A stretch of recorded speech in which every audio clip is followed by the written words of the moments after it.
But anyway, let me just start the evening as your co-host, basically. I wanted to start with 3 thank yous. One of them is to Rebecca Wine. I think you joined this presentation tonight, and I wanted to thank you for making me a co-host here in the Wine Tours Operator Group, co-admin. And I think it's a perfect group really to network amongst tour operators. My own background has not always been wine. I'm actually out of the events and community management business. So I feel really, really at home here in the Wine Tour Operators Group, and I hope I can really contribute with setting the setting, if you want. So the second thank you is to Guy Harron, who just not long ago staged a very nice presentation in Israel, which kind of triggered the idea to continue this and make this a more regular happening for the group of wine tour operators and anybody else who is really interested in wine travel. I think Guy did a fantastic job in presenting the region that he is very enthusiastic for, but without overseeing his own operations. It's basically introducing his country, his region, the wines, and the culture. So I think it's a very nice way to network amongst wine tour operators in this way. That leads me now to the last thank you, which is to you, Sinisa, for raising the hand to do this presentation night. And I think, well, I don't know many people in Priorat, but I think you must be the perfect person. I read that you're an expert really on Priorat, a blogger, a tour guide. I think also a car lover, old cars lovers, or wine, basically a rally lover.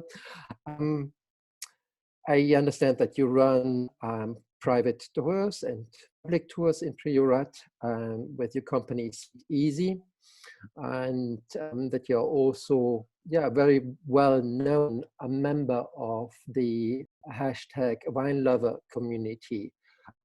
So probably more people know you than they know me, but anyway, I think it's a perfect setting now for getting started. Before I hand over to you, let me just do a quick maybe housekeeping here. One is, I think everybody's automatically muted, but just don't forget to unmute yourself if you want to raise a question, and to mute yourself back, actually. Then the presentation will take about, I think, 4 minutes, right? Plus minus. And this will, in the free setting of Zoom, not be enough to take questions and answers, or maybe to just chit chat after the presentation. So what we're going to do is we're going to log out and log back in again. And Sinisa has prepared a second meeting. So basically, if you look into the comments under the invitation on Facebook, there will be a second link. You just click that and you join back in again. Finally, please do provide feedback, not only here in the Zoom setting, but provide also feedback on the Wine Tour Operators group. Maybe write a comment. And of course, what we want to have is more people like Sinisa or like Guy to make a presentation about the region you're in, the region you're from, and get people interested. I mean, we talk a lot about networking, and it's probably perfect to know who's operating where and what kind of tours he's offering. And I think that's basically all I wanted to say. So I think that's the moment to hand over to Sinisa. I think this, if you to go, just. I'm good to go. Hi guys, and welcome to tonight's presentation of Priorat. So basically, first of all, thank you, Jerome. Thank you for setting this up. And also, guys, I hope you're all doing well wherever you are in the world, and that you're not suffering too much. I know it's hard times and hardships and so on, but we need to dream the dream. Even though we need to stay realistic, maybe we can also convert the dream into reality with time. My intention tonight, as we've talked about, is to present Priorat. It's going to be in those two phases, a short presentation, half an hour, for me to talk about Priorat and tell you a little bit about my Priorat and what I'm doing here and so on. And from there, we're going to take a small break of 5-10 minutes, and we're going to reattach at 1950 for a Q&A for the ones that want to, and I hope that you have a lot of questions, and I hope that I will be able to answer some of them.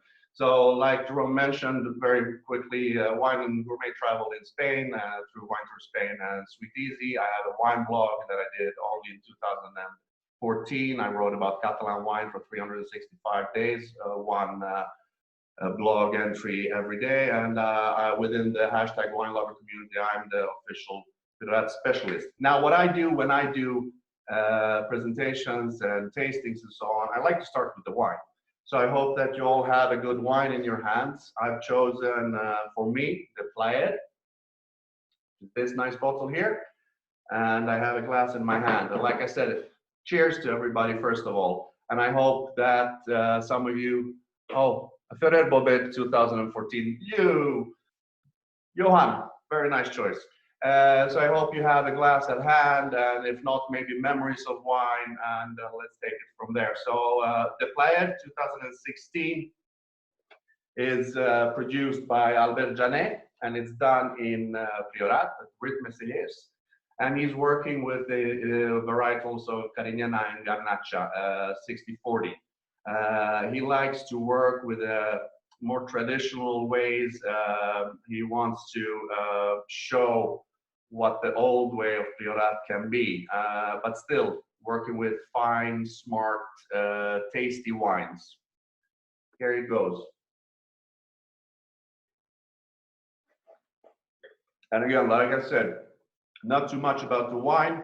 That's not why we're here. We're talking about wine tourism and so on, how to get to Priorat, what Priorat is, a little bit of the history, a little bit of today's Priorat. It's a photo of Albert in one of his vineyards. And you see, I just need to get someone more in here. If I can manage the technology. I'm happy that the technology is working as well. Another photo of Albert. And Albert is a 5th-generation winemaker. He has a wine project in Penedès, Autochthone. He has also Acoustic in Monsant, and also Ritme in Priorat. A beautiful photo of his estate. This one is from Monsant. Before we carry on, and before I forget, I also want to mention that if this intrigues you, and if you want to learn more about Priorat, and read more about Priorat, I highly recommend this book, Vinologue by Michael Houdin, houdin.com. You can get his books there. He's written books on Monsant, on Georgia, on Dalmatia, and so on and so forth. Hugely knowledgeable guy, and I highly recommend this book for further reading and also to dwell into depth with regards to the wines. If you have interest in Catalan wines, I recommend this one, which is the guide of Guia de Vins de Catalunya. Blind tastings and evaluation of the wines simply. So if we look where we are, you know the map of Europe. We have Spain down here. In the northeastern corner, you have Catalonia in red. Catalonia is divided into 4 zones: Lleida, Girona, Barcelona, and Tarragona. In those 4, we have 10 + 2 appellations. We're not going to talk about the other 11. We're going to talk about Priorat. But just so you know, there's a lot of winemaking tradition in Catalonia. To get to Priorat from Barcelona, which is the most easy way, let's say, if you land at El Prat Airport, you have about an hour and a half to 2 hours to get to Priorat. Depends on where in Priorat you're going. Now, Priorat is a fairly small region, of course. A little bit of the Països Catalans, the Catalan countries, which historically consisted and were part of the Crown of Aragon. but had parts in Roussillon, the south of France, in Aragon, Valencia, Murcia, the Balearic Islands, and also in Sardinia, the town of Alghero, where still to this day they speak a dialect or something similar to Catalan. Okay, and then we have, when you travel in Catalonia, you will see, besides the Spanish flag, you will see three different flags. You will see the Senyera, which this is the official Catalan flag with the red on yellow. You will have the red estelada and the blue estelada. Now the red symbolizes socialistic separation and the blue nationalistic Catalan separation, just for you to understand when you see that. Coming to the county of Priorat, which is down here, and when you enter it, you will be reaching the town of Falset when you come from Barcelona, Tarragona, Reus. So you will come to Falset here, but then you're not in the DOQ Priorat, which is this part.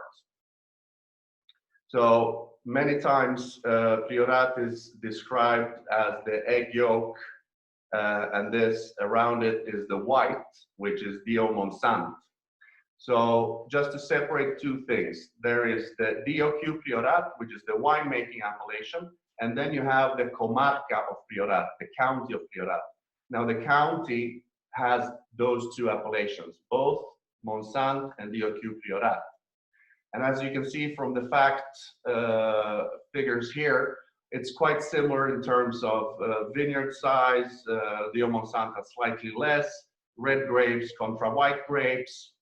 Number of producers is the big difference, and the production is almost the same. It's between 5.5 and 6.2 million bottles in the two appellations. Now let's go back a little bit. Let's go back to the Romans that were in the area. They were in Marsa. They weren't in the DOQ Priorat, but they were in the county of Priorat. And as you know, I think most of you maybe, that Romans had their settlement of Taraco, which is today Tarragona. That was the main Roman city in the Iberian Peninsula. And they also built the famous Via Augusta from, sorry, just, I have to admit one more caller here. The famous Via Augusta that came from Rome all the way through Spain down to Cadiz. In the days, the longest road network. It's not one road, it was a network of roads. And the Romans introduced plant viticulture or even agriculture in the area, not only vine, but also olive trees and so on. But they were not hugely active in Priorat. Why? Because Priorat is a rock. It's almost all slate, it's 85% slate. I'm going to talk a little bit more about that later on. The first that were planting any kind of grapes and viticulture, driving the viticulture project in Priorat were the Carthusian monks, the Chartreuse, simply. So they got there in 1194, that's the year we use here as guides, when the monastery of La Cartoixa de Escaladei was established. Now you see a photo there, and it's after 1835, and the confiscation of church properties. It fell in disrepair. People came there, they took building materials, stone, wood, and so on. Today it's a museum, so when you visit it, it's in the foothills of the Monsant mountain. In the background, you can see the Monsant mountain. The Cartoixa is in the foothills. Today it's a museum. You can visit it, and throughout the year there are planned events for wine, mostly there. So that we have small wine fair, wine gatherings, wine tastings at the grounds of the Cartoixa. Why did the monks come there? Well, simply because of the legend that says that there was a sheep herder that in a vision or a dream, or maybe he was drinking a little bit too much wine, he saw a ladder going up to the skies. And up and down this ladder, came angels. And this story was, of course, told through Twitter and Instagram, Facebook, not really. But it came to the Carthusians, and it was a sign that God wanted them to create a monastery there. The land was given by King Alfonso II Casto to the Carthusian order, and they thrived there for 600 plus years. During their time, they had a taxation system that was quite hefty. Was a tenth of whatever everybody earned. They paid a tenth in taxes. They paid in wine, in olive oil, in fruits, or even in livestock.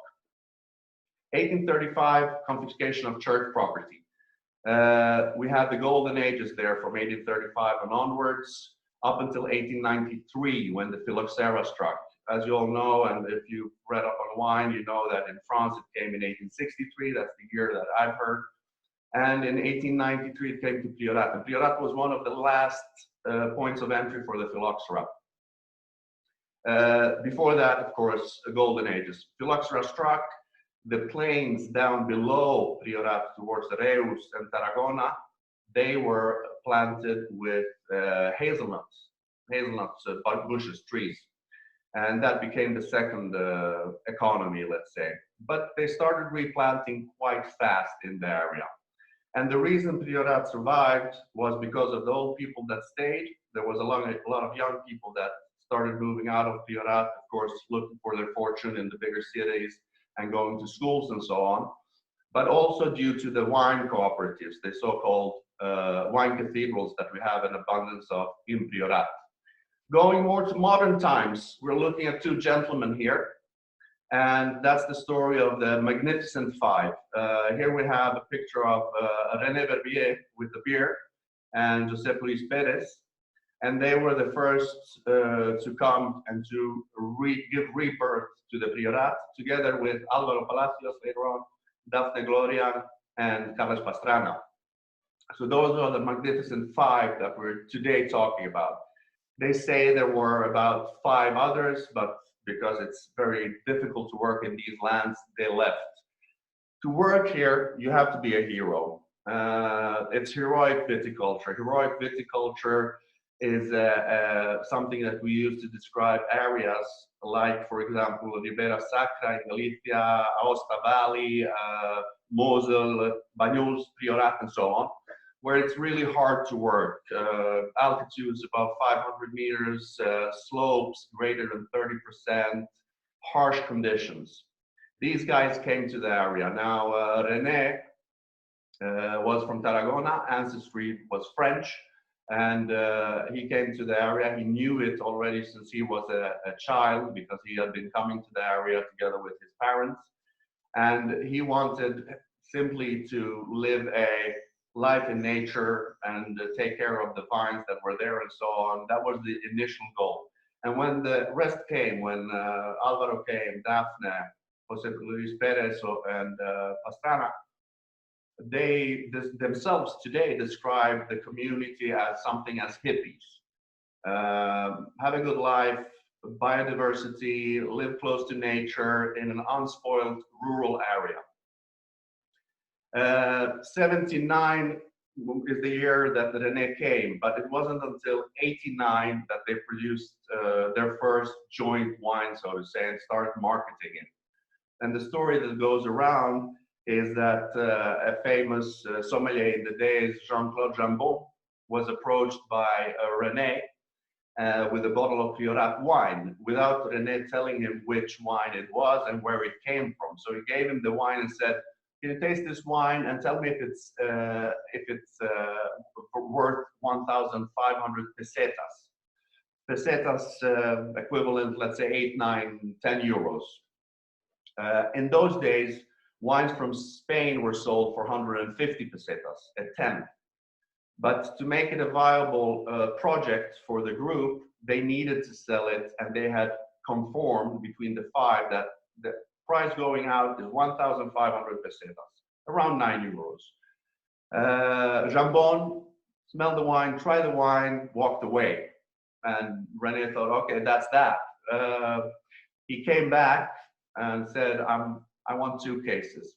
That's when René told him it's from Priorat. Jambon said, Priorat, what?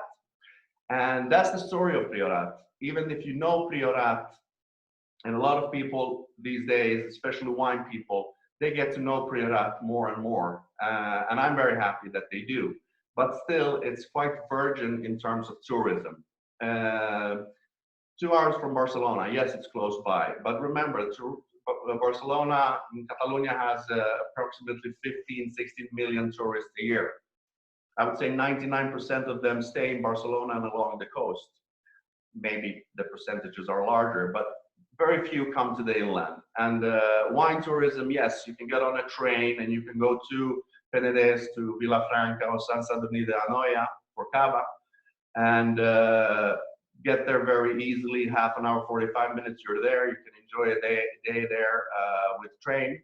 But getting to Priorat, it's a little bit more difficult. After Josep Luis Perez and René Barbier, we have the second generation, which is Sara Perez, the daughter of Josep Luis, and René Barbier Jr. Okay, René Barbier is not senior; he's the third. Junior here, and they're a married couple, and they drive now the projects. Well, Sarah drives the project of Mas Martinet. René Jr. is involved in Clos Mogador, which is the winery of René Barbier III. And together they also have Venus La Universal in Monsanto and some other projects that they're driving. Phenomenal people and very approachable also. Just a photo, meanwhile, until we enter to the second part of the presentation with more statistics and so on. A beautiful photo of a vineyard just above the village of Porrera. Porrera is in the eastern part of Priorat, different climate, different terroir to some degree, and a different style of wines as well. Now, you see a horse here, or is it a horse, is it a mule, is it something in between? But that's the traditional way of working the lands of Priorat. Mainly everything is manual. Yes, you can, to some vineyards, you can drive out a tractor and you can keep it on the side, but still, harvest is manual. They're bringing it in small crates from 10 to 15, 20 kilos and loading it up before it goes to the wineries. This photo I got from Albert Costa Mirabey from Vallac Winery in Porrera. He put it out, I think it was yesterday, and I incorporated it in the presentation because I just love the way the sky looks. You see the bush wine just in the front of the picture, and this is how many old vines look in the Priorat. Of course, there are new plantations, terraces, and so on, with international varietals like Cabernet, Syrah, Merlot, and so on. Also, newly planted Garnacha and Cariñena, which are the two main. But this is how an old vineyard would look like, which is still being harvested and still being taken care of. From a vineyard like this, maybe you can get 200, 250, 300 grams of grapes per vine. Carrying on, again, we're back to the map of the county of Priorat, which is the entire map. The darker area here is the DOQ Priorat. Porrera is here somewhere. We have the Monsanto mountain range, and the DO Monsanto takes the name from the Monsanto mountain range, simply means the holy mountain. It's a natural park. And then we have La Figuera and Llaveria mountains here, which are all participating in the terroir of the Priorat. Down to the south, we have the Ebro Valley. From there, we get hot winds coming in, a hot climate coming into the southern part of Priorat, Belmont and Gratallops, which are considered to be the hotter parts of Priorat. Vineyard altitudes, you can see 100 to 750, although there are vineyards that are planted at 800, 850 and higher. Carrying on, soil. Slate, 85 to 90%. We usually say 85% slate. The whole of Priorat is like a sea of rock. But then in some parts, by Scalade and other parts of Priorat, you will be able to find clay, lime, granite stone, and so on. So what's interesting here is the slate, because slate is what gives the possibility for the grapes to express themselves the way they do. What do we have in terms of grapes? Well, mainly it's Garnacha and Cariñena. And I'm very happy, for one, that we're going back to the traditional grapes. Garnacha and Cariñena are the main grapes. You can see the specifics of the grapes if you read it there on the presentation. But besides Garnacha and Carignana, there's also plantations of Cabernet Sauvignon, Syrah, and Merlot. That came in with this group of the Magnificent Five with René. It was suggested by the Agricultural Department of Catalonia that they should plant a little bit more of international varietals to be able to reach out to the market. Something that they today are changing. They're trying to get away from the Cabernet Sauvignon to some degree, also to get away from the Merlot. The Syrah, however, was there even before they came.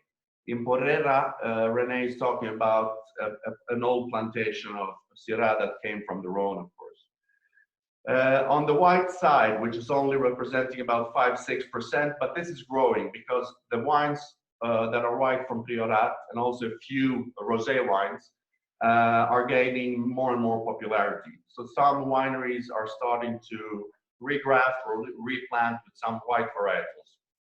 Now, mainly Garnacha Blanca and Macabeu, but besides those, there's also Chenin Blanc, there's Viognier, there is a particular grape varietal which is very local, which is called the Escaña Bella, and there's also some Pedro Jimenez, PX. Normally, when they've been doing the white wines traditionally, it's just gone into a blend, all of it. Distribution of the grape varietals in terms of reds and whites, like I said, 94-6, and mainly Garnacha both on the red and on the white. Carrying on from there, we look at vinification processes and so on. Now, historically, with how it was in the 1800s, how it was in the beginning of the 1900s with the wine cathedrals and these cooperatives, it was cement tanks, oxidized, rustic wines, hardly drinkable, sold in bulk down to Reus, where in some cases it was blended into other grape varietals which were on the plains, and in some cases used to produce vermouth, which is something that Reus and the region of Reus is very known for. Now, after René and the guys came, it was a lot of oak. So they started using oak, they worked in the French way, and now we see that there is a change going a little bit back in time. So they're experimenting a lot in Priorat. There's both cement eggs, there are flexi tanks in plastic, or some kind of plastic. There's clay amphora, but also a lot of wineries are starting to use the tanks simply, the concrete tanks. How is quality control? Well, simply through the Consejo Regulador, the DOQ of Priorat is doing that job, and that's, of course, vintners and winemakers form a part of that to set the conditions of how the quality of Priorat should be regulated. Priorat historically had about 7–8,000 hectares planted when the plantations was to the maximum before the phylloxera. Now, the whole area of the Priorat is 17,600. So imagine that almost half was planted with vine. All of that disappeared, and they started replanting in the late 1800s, beginning of the 1900s. The oldest vineyards I visited are from 1902, Mas Deutsch vineyards in Poboleda, just outside the village of Poboleda. So today we have 2,000 plus hectares. 2,041 hectares is the last number, and it's growing, but it's growing very, very, very slowly and very controlled. Why? They want to control the quality. And the other work of the Consejo Regulador is promoting the wines. In terms of quality control and in terms of classification of wines, all the wines that are made in Priorat under the conditions of Priorat are wines that are called DOQ Priorat wines. And they have at the back this seal. So if you have that seal on, it's a certified wine. It has a tracking number from the winery and so on. I'm going to take a sip and say cheers.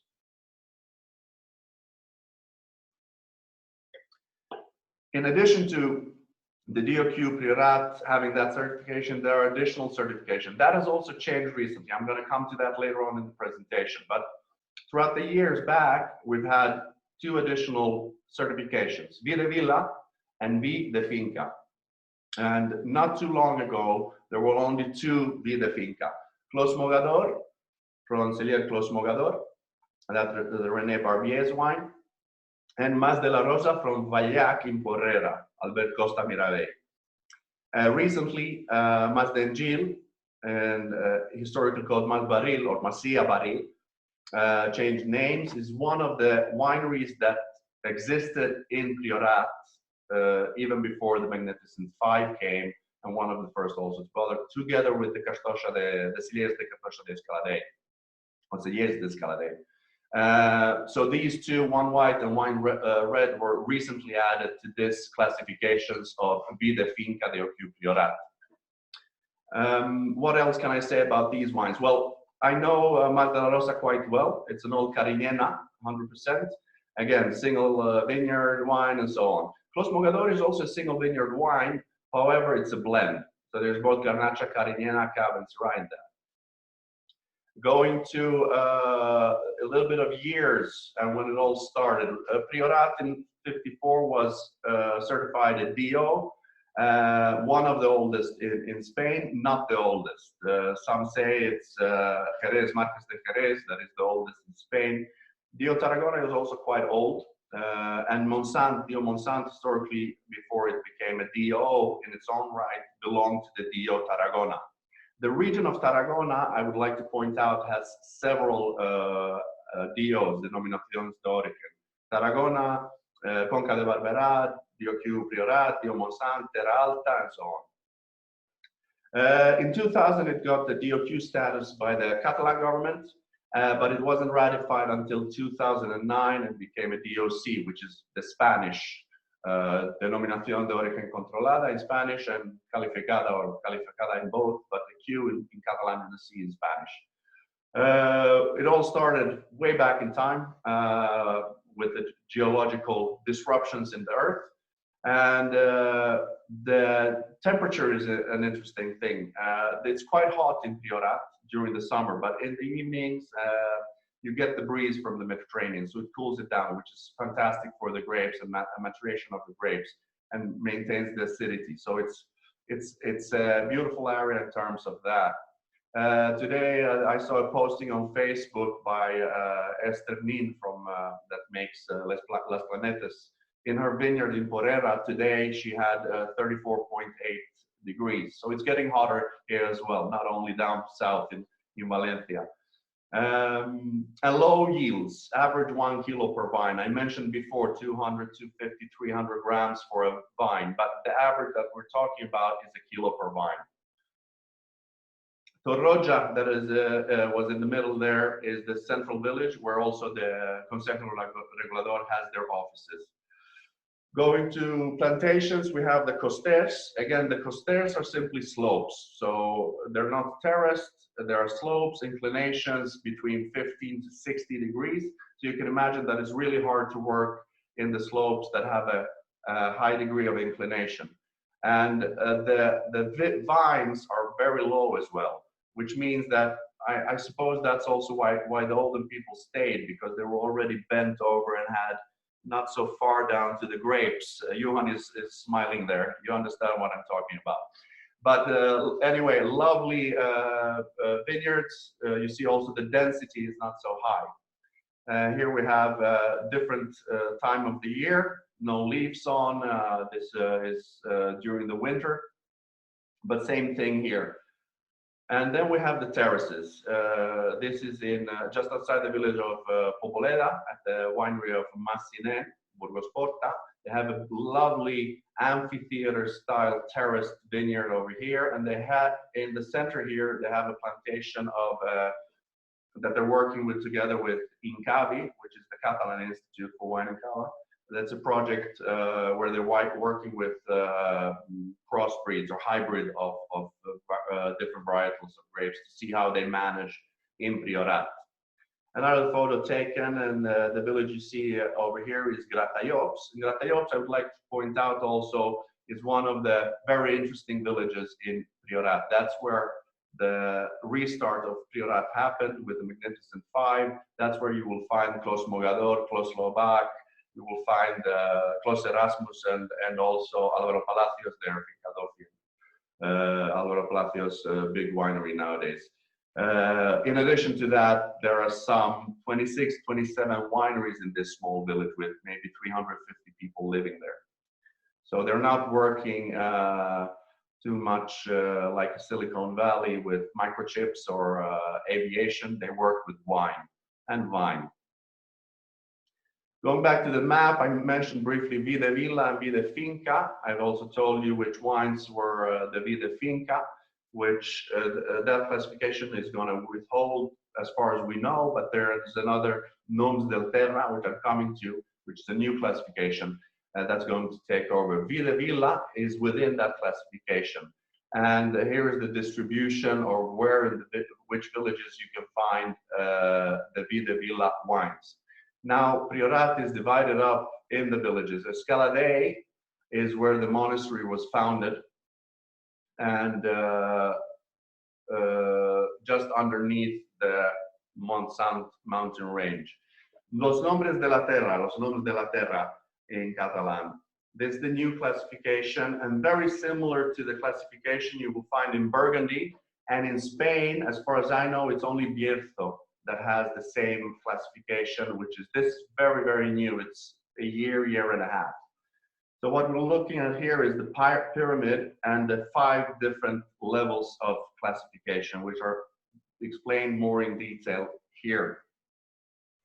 So at the bottom, we have all wines that can be classified as DOQ Priorat if the grapes are sourced within the appellation and it's made at a bodega that has its physical location within the appellation. But in terms of Priorat changing, we're going away from what was called in the 80s, 90s, the Priorat blend with the Carignana, Garnacha, Cabernet Syrah, and Merlot.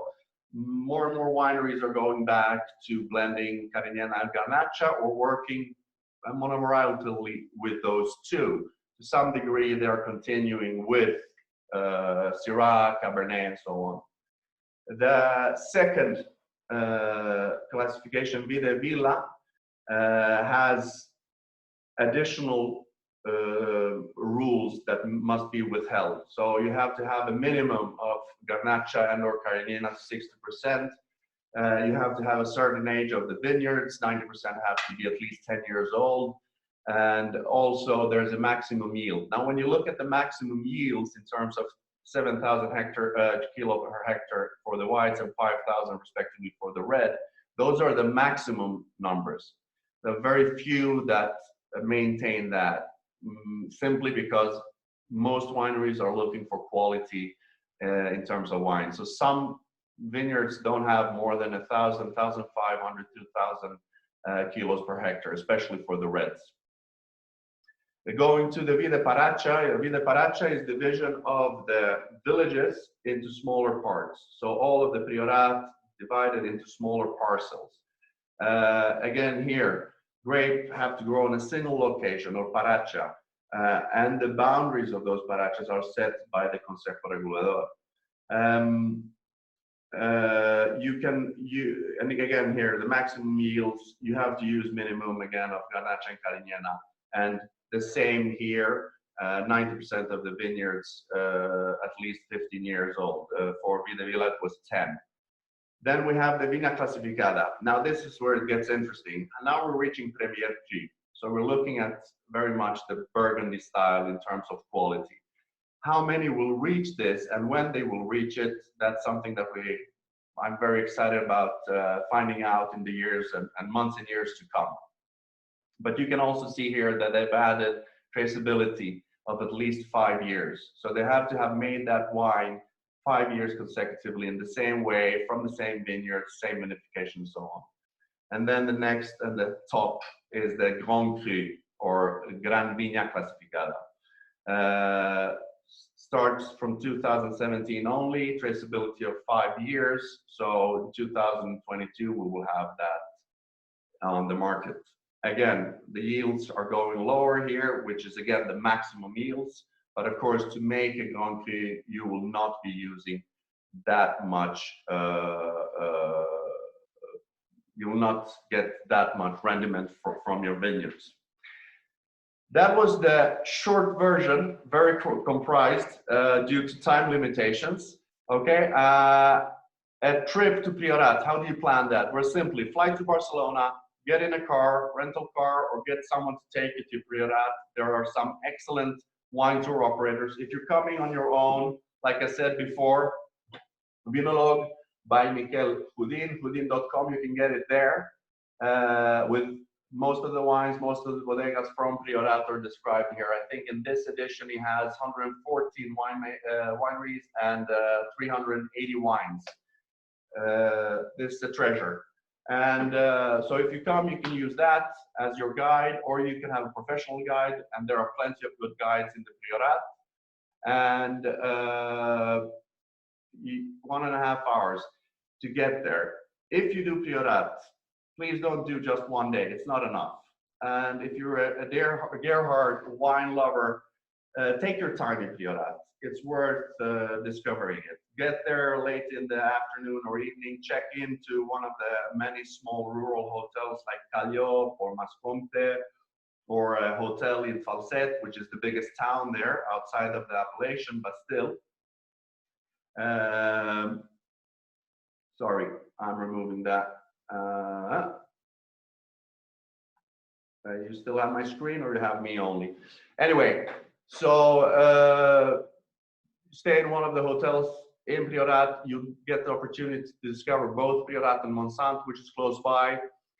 If you're Gerhard, you'll be able to visit 3 to 4 wineries in a day, because the distances are not that far away. There are not that many kilometers to travel within the Priorat. I think it's about 20 kilometers by 12, 13 kilometers. However, the roads are windy, the hills are going up and down, so within Priorat, it takes time to move around. I have opened the chat. Hi, Sarah May. I don't know if you can see me, if you're still there. She says, I only have sweet wines left from our trip, best wine lover trip we ever had. And hi, Tanisha. Hi, Tanisha Townsend. Okay, so the wine lovers were here in 2018 for the annual wine lover get together, or anniversary actually, and we spent the day in the Priorat. So I see that some of the wine lovers are here tonight. Also that there's a good vermouth in the region, so that's nice. So yeah, visit Priorat, come here often. They need you more now than ever, and I know it's the same for all of us in all the regions where we're working. So let's support each other, let's push all of us and all of our clients to our different regions.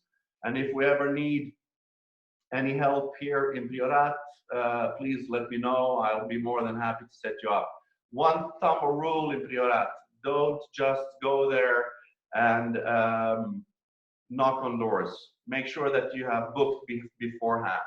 It's not a touristic area. It's not developed like Tuscany or Napa. It's small wineries, which I also forget to mention that out of the production of 5.5 million bottles, half is produced by maybe some 6 to 10 wineries that are the big ones. And big winery in Priorat is 150, 200,000 bottles, up to 400, 450,000 bottles in the case of Alvaro Palacios. The rest, which is about 100 producers, they divide the 2.5, 3 million bottles between them.